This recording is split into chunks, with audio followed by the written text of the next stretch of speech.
یہ مہینہ شعبان کا مہینہ بہت ہی عظمتوں اور رحمتوں والا مہینہ، جس مہینے کے اندر اللہ تبارک و تعالیٰ نے ایک رات رکھی ہے، شب برات کہا جاتا ہے، اور ہماری پنجابی زبان کے اندر شب رات بھی کہا جاتا ہے۔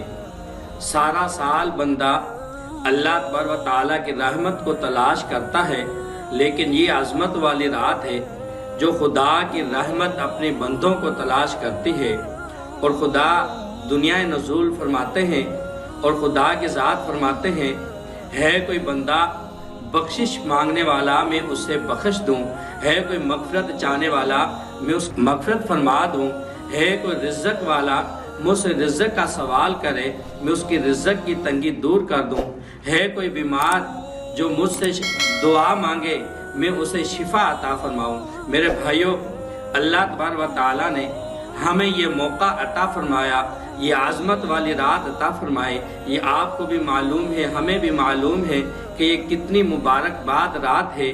اس رات کے اندر ساری رات ہم عبادات کریں، نوافل پڑھیں اور اللہ تبارک و تعالیٰ سے دعا مانگیں۔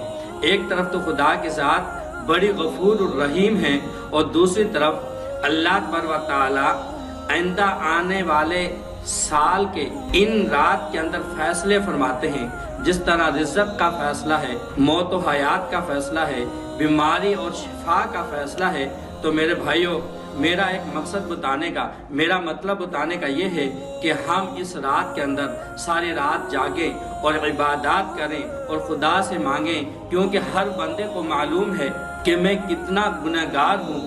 خدا کی ذات کو بھی معلوم ہے، لیکن خدا کی ذات ہم پر غفور الرحیم ہے، ہمیں اس دنیا کے اندر سزا نہیں دیتے، اور اس کا مطلب یہ نہیں کہ ہماری ساری زندگی ہی گناہوں میں گزر جائے۔ تو میرے بھائیوں، یہ رات آ رہی ہے، آپ کو معلوم ہے، اس رات کے اندر عبادات کریں، ذکر و اذکار کریں، توبہ استغفار پڑھیں، نوافل پڑھیں۔ ہماری زندگی کا مشاہدہ یہ ہے کہ ہم نے اس رات کے اندر کوئی میٹھی چیز پکائی، کوئی چیز پکائی، کچھ گھروں کے اندر بھیج دی۔ یہ عبادت نہیں، عبادت تو وہ ہے جو خدا کے سامنے سجدہ کریں، تلاوت کریں۔ تو میرا مقصد بتلانے کا کہ جن کو اللہ تبارک و تعالیٰ نے یہ رات عطا فرمائے، وہ اس رات کے اندر بھی میرے بھائیوں غافل نہ رہیں۔ اس رات کے اندر بھی غافل رہیں گے تو پھر ہم خدا کی ذات سے کب ہم معافی مانگیں گے؟ جب تک ہم خدا سے معافی نہ مانگیں گے میرے بھائیوں، ہم خدا سے معافی مانگیں گے تو ضرور ہمیں معافی عطا فرمائیں گے۔ اللہ تبارک و تعالیٰ اس رات کے اندر 5 بندوں کی مغفرت نہیں فرماتے، ان کے علاوہ اہل ایمان کے جتنے بھی گناہ گار ہوتے ہیں سب کی بخشش فرما دیتے ہیں۔ وہ 5 گناہ کیا ہیں؟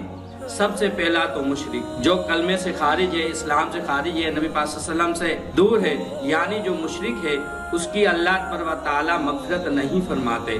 نمبر 2، جو بغض رکھے، یعنی دل کے اندر منافقت ہو، اس کی بھی اس رات کے اندر اللہ تبارک و تعالیٰ بخشش نہیں فرماتے۔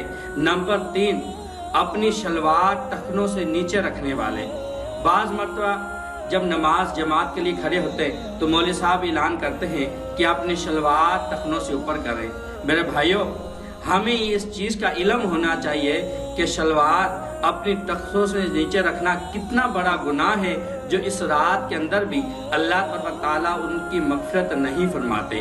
اور نمبر 4، والدین کا نافرمان، جو والدین کو دکھ دیتا ہو، پریشان کرتا ہو۔ فرمایا گیا حدیث پاک کے اندر آتا ہے کہ اس کی بھی اس رات کے اندر بخشش نہیں ہوتی۔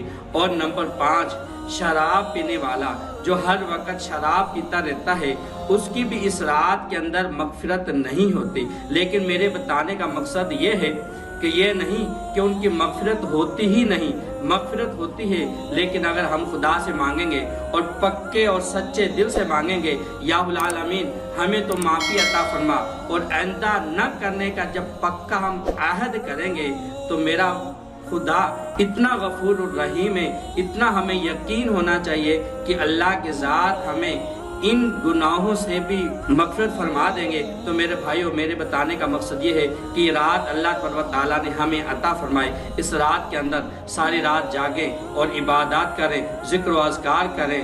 اگر کوشش ہو اور دوسرے دن پھر روزہ بھی رکھیں تاکہ شکرانے کے طور پر روزہ بھی ہو سکے، اور اللہ تبارک و تعالیٰ سے دعا کریں کہ آئندہ آنے والے سال کے ہمارے حالات کو ٹھیک کریں، رزق کے اندر برکت فرمائیں، ہمارے گھر میں سے بیماریوں کو دور فرمائیں۔ جب آپ دعا مانگیں گے تو خدا کی ذات ہماری دعاؤں کو ضرور قبول فرمائیں۔